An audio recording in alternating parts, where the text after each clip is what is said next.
নমস্কার বন্ধুরা, আমি সুপর্ণা রান্নাঘরে আরেকটা রেসিপি নিয়ে চলে এলাম। তো আজকে আমি আপনাদেরকে বানিয়ে দেখাবো চিকেন ভাপা। খুব সুন্দর খেতে হয়। আমি আরেকবার খেয়েছিলাম, সেই জন্য ভাবলাম এত ভালো টেস্ট হয়েছে আপনাদের সাথে এই রেসিপিটা শেয়ার করি। পুরো রেসিপিটা দেখবেন, আমি কিভাবে বানাবো, কি দিচ্ছি তার মধ্যে মশলাপাতি সব দেখবেন, তাহলে পুরো রেসিপিটা খুব তাড়াতাড়ি রেডি হয়ে যায়। আর আমার চ্যানেলটা যদি আপনাদের পছন্দ হয়, আমার রান্নাগুলো যদি আপনাদের পছন্দ হয়, তো অবশ্যই সাবস্ক্রাইব করবেন, লাইক আর কমেন্ট করবেন। তো চলুন চিকেন ভাপাটা আমি কিভাবে বানাচ্ছি সেটা আপনাদেরকে এখন দেখাচ্ছি। আমি এখানে হাফ কেজি চিকেন নিয়ে নিয়েছি। বোনলেস করিনি, হাড়ও আছে, আপনারা বোনলেস করলেও করতে পারেন। আর এখানে নিয়ে নিয়েছি আমি গোটা গোলমরিচ, পোস্ত, কিছু কাজু, সর্ষে, কাঁচা লঙ্কা আর অল্প পেঁয়াজ। তো আর যা যা উপকরণ লাগবে সেটা আমি রান্না করতে করতে আপনাদের দেখাবো। আগে প্রথমে আমরা কি করব, এই গোলমরিচ, সর্ষে, পোস্ত, কাঁচা লঙ্কা, এই প্রত্যেকটা মশলা এখন আমি মিক্সিতে ভালোভাবে পেস্ট বানিয়ে নেবো। আর এই পেঁয়াজেরও পেস্টটা এখন বানিয়ে নেবো। এর মধ্যে প্রথমে আমি আগে কিছুটা টক দই মিশিয়ে নেব। ভালোভাবে টক দইটা আগে একটু মাখিয়ে নেব।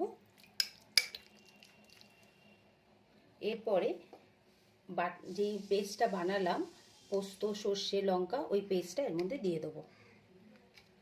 দিয়ে দুটো জিনিসকে ভালো করে আগে মাখিয়ে নেব।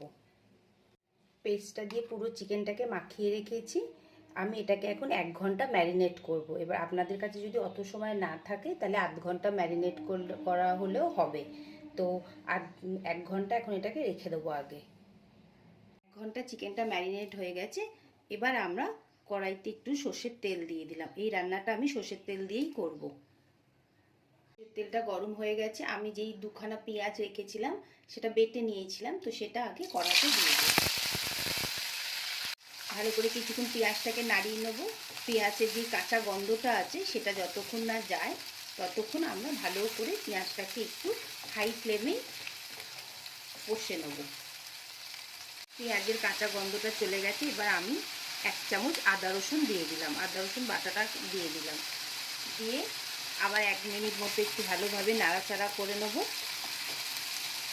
এবার আমি কিছু মশলা দিয়ে দেবো। অল্প একটুখানি হলুদ দেবো, বেশি হলুদ দেবো না। কাশ্মীরি লঙ্কা দেবো, জাস্ট কালারটা একটু হওয়ার জন্যে। আর ঝালটা আপনাদের প্রয়োজন মতো দেবেন, যেমন আপনাদের বাড়ির লোকেরা ঝাল খায় সেইভাবেই দেবেন। আর ম্যারিনেশনের সময় আমি নুন তো দিইনি, সেই জন্য এখনই আমি একবারে নুন দেবো। তখন যদি নুন দিতাম তাহলে একদম জল বেরিয়ে চিকেনটার মধ্যে জল হয়ে যেত। তো এখন আমি এগুলোকে কষে নেবো। আমার হাফ কেজি তো চিকেন ছিল, তো আপনাদের যেমন যতটা কোয়ান্টিটির চিকেনটা থাকবে মশলাটা সেখানে কম বেশি আপনারা প্রয়োজন মতো দিয়ে দেবেন। এবার এই মশলাটাকে ভালো করে কিছুক্ষণ কষে নেবো যতক্ষণ না এর থেকে তেল বেরোচ্ছে। মশলাটা একদম কষা হয়ে গেছে, সাইড দিয়ে তেল বেরোচ্ছে। এখন আমরা গ্যাসটাকে বন্ধ করে দেবো। আমি একটা টিফিন বক্স নিয়ে নিয়েছি, ওর মধ্যে অল্প একটু কলা পাতা আগে দিয়ে দিচ্ছি। এটা ছোটো বক্সটা বলে আমি কলা পাতাগুলোকে একটু কেটে নিয়েছি। আপনাদের যদি বড় বক্স থাকে তো কলা পাতাটাকে ওইভাবেই আপনারা নেবেন। আগে একটু কলা পাতা চতুর্দিক দিয়ে লাগিয়ে দিলাম। এবার এই ম্যারিনেট করা চিকেনটা এর মধ্যে আমি আস্তে আস্তে করে দিয়ে দেবো। পুরো চিকেনটা আমি এখন এই কলা বক্সটার মধ্যে দিয়ে দেবো। চিকেনটা দিয়ে দিয়েছি। আর এই যে পেঁয়াজটা যেটা কষেছি আদা রসুন দিয়ে, সেইটা এটার ওপর দিয়ে এখন দিয়ে দেবো। পুরোটা দিয়ে দেবো। পরে এবার আস্তে আস্তে একটু ওপর নিচ করে দেবো। এই মশলাটাকে পুরো ভেতর একটু চাপ চাপ করে ভেতরটা দিয়ে দেবো।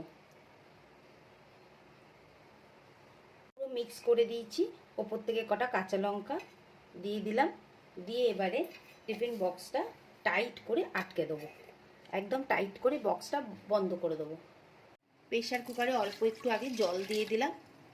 আর এই টিফিন বক্সটা আস্তে করে এই প্রেশার কুকারের ওপরে মিডিল করে এখন রেখে আমি প্রেশার কুকারটা বন্ধ করে দেবো। 2টো সিটি দেবে, তখন আমরা প্রেশার কুকারটা খুলবো না। যখন নিজে নিজে একদম বন্ধ হয়ে যাবে তখন আমরা চিকেন ভাপাটা ভেতর থেকে বন্ধ করব। তো এখন এটা 2টো হুইসেল দেওয়া অবধি এরামই থাকবে, আর মিডিয়াম টু লো ফ্লেমে থাকবে। সিটি দিয়ে দিয়েছে, এবার আমরা প্রেশার কুকারটা খুলে চিকেনটাকে বার করব।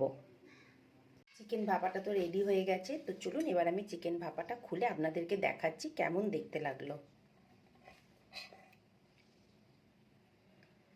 অপূর্ব সুন্দর দেখতে হয়েছে, আর চিকেন ভাপা দিয়ে এত সুন্দর একটা গন্ধ আসছে যে আপনাদের কি বলবো। অবশ্যই আপনারা এটা বাড়িতে ট্রাই করবেন, আর আপনাদের আমার রেসিপিটা কেমন লাগলো নিশ্চয়ই আমাকে জানাবেন। তো চলুন আমি এবার এটাকে বার করে আপনাদেরকে দেখাই, চিকেনটা কেমন গলেছে সেটাও আমি দেখাই আপনাদেরকে। এটা আপনারা ভাত দিয়ে, রুটি দিয়ে, পরোটা দিয়ে, ফ্রাইড রাইস দিয়ে সব কিছু দিয়েই খেতে পারবেন। দেখুন একদম চিকেনটা গলেই গেছে, পুরো চিকেন গলে গেছে। তো অবশ্যই আপনারা এটা বাড়িতে ট্রাই করবেন, আর আমার রেসিপিটা কেমন লাগলো অবশ্যই আমাকে জানাবেন। আর আমি আর কি রেসিপি আপনাদের জন্য বানাবো আপনারা আমাকে কমেন্টে জানাবেন, আমি সেই রেসিপি আপনাদেরকে করে দেখাবো। আর প্লিজ আমার চ্যানেলটা সাবস্ক্রাইব করবেন, লাইক করবেন, কমেন্ট করবেন। আবার আরেকটা নতুন রেসিপি নিয়ে খুব শিগগিরই আসবো।